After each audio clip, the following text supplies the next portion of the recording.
Welcome to the Existential Empath Podcast. My name is Tanya and I am an intuitive empath. My intention is to share valuable tips, tools, and techniques that I have learned so you can tap into your own inner healer naturally and intuitively. Hi everybody and welcome back to my channel. My name is Tanya and I help people tap into their inner healer naturally and intuitively. In this video, I'm going to discuss the emotions that get trapped or lodged in the lungs. So when we are experiencing any type of physical symptoms, maybe bronchitis, asthma, COPD, one of the first emotions that comes to my mind when I'm working with people is the emotion of grief or loss. Deep-seated grief and loss can get trapped in the lungs, in the tissues of the lungs.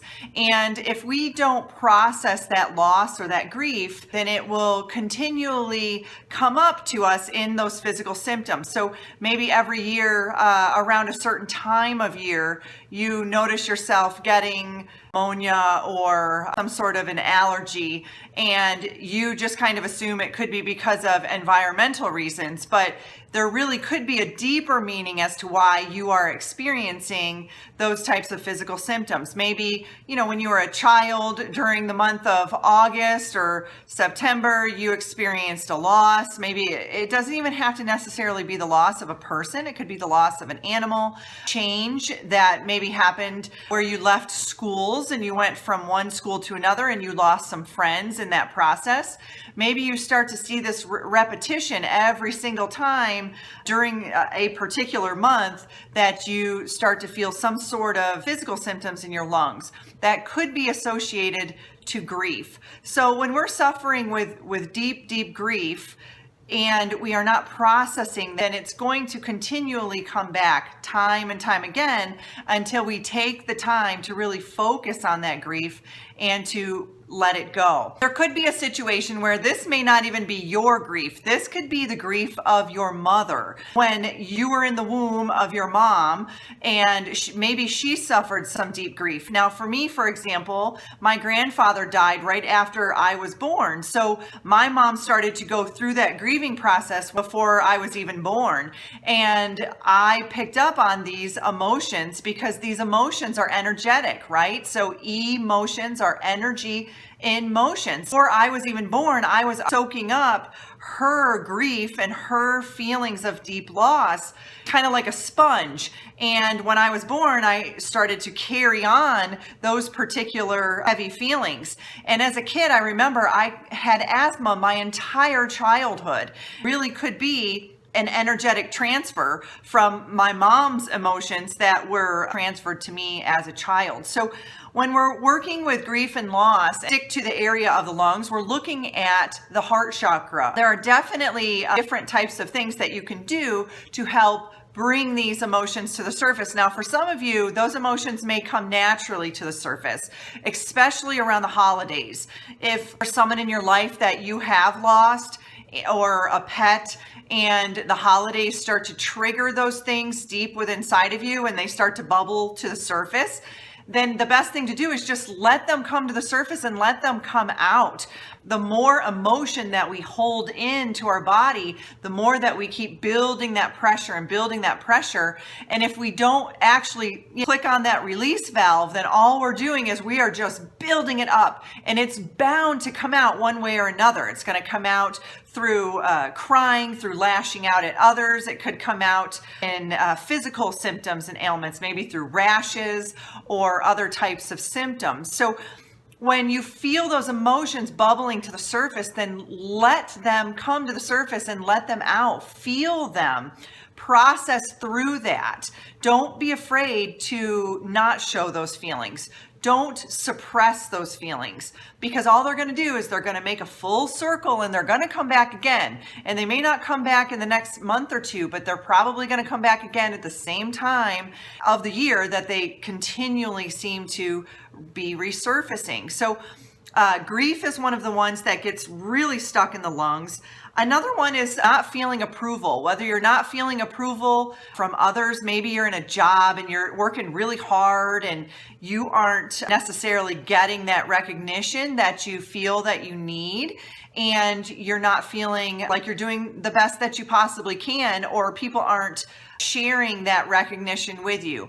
That can definitely get trapped in the lungs. Another one is when you are deeply, deeply hurt. Like if you are in love with someone and then they break up with you.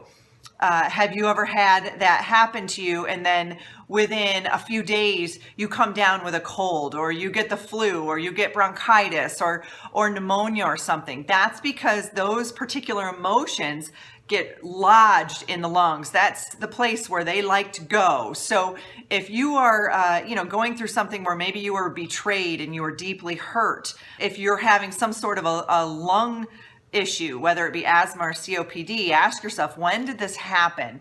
When did this particular emotion happen? And go back to that moment in time and try to heal yourself from that particular circumstance or situation. Another emotion that gets trapped in the lungs is when we feel like our life is monotonous.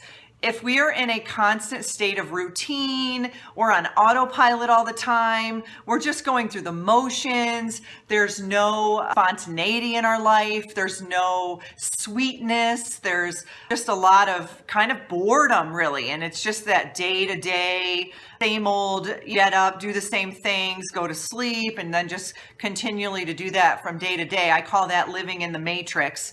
You're constantly on that hamster wheel all the time. That's definitely an emotion that can get lodged or trapped in the lungs. So crying, sadness, sorrow, any type of maybe defensiveness is actually something that you could see. If you're finding yourself being super defensive, that is a good sign that you may have some emotions that are trapped in your lungs. Even self-abuse, if you're self-sabotaging yourself or you're super, super stubborn. Stubbornness is a key sign or a symptom that you've got emotions that are trapped in the lungs. Not being able to do things the way that you want to do them. Maybe you're in a relationship and your partner is telling you that you have to do things this way, and you feel like you don't want to do them that way. You want to do them differently. Or you're working at a job where you're coming up with really great ideas and no one is accepting those ideas or wanting to follow through with those ideas. And then you find yourself getting some sort of congestion in your lungs. Those are definitely some trapped emotions that can cause havoc on you. So what are some ways that we can release those trapped emotions? So there are some physical ways that you can release those trapped emotions. And one of the ways that I love to use is called black seed oils. And what the black seed does is it gets into those lungs and it pulls that gunk out of there. So about a week ago, I started to come down with some sniffles, and I was like, I am not going to let this get into my chest. And so I started taking about a teaspoon of this black seed oil with about a teaspoon of unfiltered raw honey. And within 3 days, that thing was knocked out of my body. So they say in India that black seed oil cures everything but death. Get out there and do your research on it. This is one of the best remedies to have in your medicine cabinet. It's fantastic, specifically for the lungs. If you're having any lung problems, if you are a smoker and you've stopped smoking, start a regimen with black seed oil. Another thing that you can use to help you release these trapped emotions naturally is by using flower essences. So here's an example of a flower essence. This one here is Star of Bethlehem.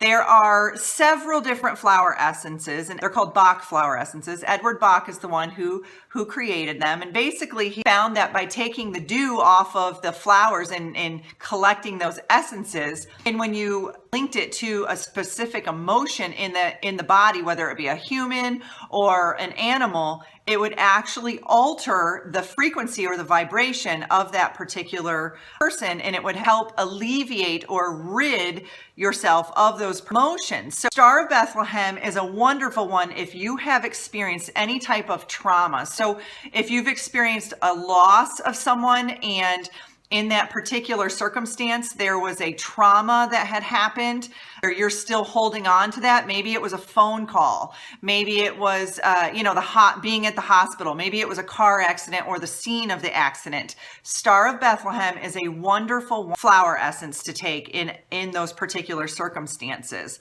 So another good flower essence to take, say you are dealing with some sort of a guilt situation. Maybe you lost someone and it revolved around something where you feel really guilty or really shameful. Pine flower essence is a good one for you to incorporate into your daily routine. So now when you're taking these flower essences, all you're doing is putting those drops under your tongue, and it'll tell you how to do it on the back of the bottle. So you're going to put 2 drops. You can either do it into your drink or do it neat, straight under your tongue. It's really up to you. When you do this, you're going to want to do this over the course of 2 weeks to a month, and you'll begin to notice you will start to do things differently. So if you are dealing with trauma or grief in a really deep way, and you're having a difficult time functioning or just getting through your daily routine, you'll begin to notice that things will get a little bit easier for you. Especially with Star of Bethlehem, you start to see that there is hope, that there is light at the end of the tunnel. You aren't going to feel so fearful, especially if it was a trauma-based situation that you went through. And you will begin to notice yourself slowly shifting. This isn't something that you take at night and then you wake up the next day and you're a miraculously different person. This is something that over the course of time that you take, you slowly begin to shift. And what you're doing is you're shifting your energetic vibration. And when you do that, you're going from a lower energetic state to a higher energetic state. There's certain emotions that hold us down, that keep us in that lower vibrational state. Grief, fear, shame, guilt. Those are some key ones that keep us in that lower vibrational state. So pine is really great for guilt. If you're having any difficulties with feeling withdrawn or isolated from society, like maybe you're completely isolating yourself and shutting yourself off from the world, then water violet is going to be an excellent flower essence for you to try. So this one can be for the empath as well, water violet. We have a tendency to want to isolate ourselves and shut ourselves off from the world because sometimes it can be too much for us out there. So those of you who are empaths, you may want to do a little bit of research on water violet. That may be a good one for you to incorporate into your daily routine. If you're having no hope in things getting better and no hope in life, then sweet chestnut is a good flower essence for you to try. And if you're having any disinterest in life, then you may want to give wild rose a good look at. So those are some good flower essences that you can physically do to help alleviate some of those emotions that can get trapped in your lungs. Now, for those of you who are into crystals, if you want to take a look at clearing the energy around those particular trapped emotions, then you're going to want to look at the heart chakra crystals. Those are going to be the ones that are maybe pink or green. So green aventurine is a really good one. And this one is really great for abundance too. So if you are trying to clear your heart chakra, then you can also incorporate that into your intention setting. And my go-to crystal, no matter what the chakra is, no matter what the issue is, especially when you're dealing with some sort of grief, is going to be rose quartz. Rose quartz is my go-to crystal other than black tourmaline. Rose quartz is the one that will open up your heart. It will help heal your heart. So if you're doing any meditations around releasing the grief or letting go of that loved one or letting go of that particular circumstance, then incorporate the rose quartz with you. You can lay it right on your chest while you're laying down and doing your meditation, or you can hold it in your hands if you're sitting and doing your meditation that way. It's a really great crystal to use. So other ways that if you find that these aren't necessarily getting to that root deep cause of your grief or of your lung ailment, are going to be through EFT tapping or the emotion code. I am a practitioner in both of those, so if you would like to schedule a session, then you can visit my website. Also, QHHT, quantum healing hypnosis technique, is a wonderful modality that you can use to help you really dive deeper into figuring out what that grief is. Some of us have grief that goes even beyond our life. Could be something that goes into a past life. That's where QHHT, or beyond quantum healing hypnosis, is going to dive deeper to figure out where that is. But most of the time, the grief that we are suffering with is something that we are suffering with in this lifetime, and we can get in there and at least tackle a large portion of that. So I hope that some of these techniques can help you move forward in your life, can help you let go and move past whatever it is that may be causing you this grief, and what may be causing you some of these symptoms that could be blocking that energetic flow in your body. You deserve to navigate your life in alignment with health, happiness, and abundance. To learn more about the services that I provide, including Beyond Quantum Healing Hypnosis, EFT tapping, and the emotion code, visit my website at www.theexistentialempath.com.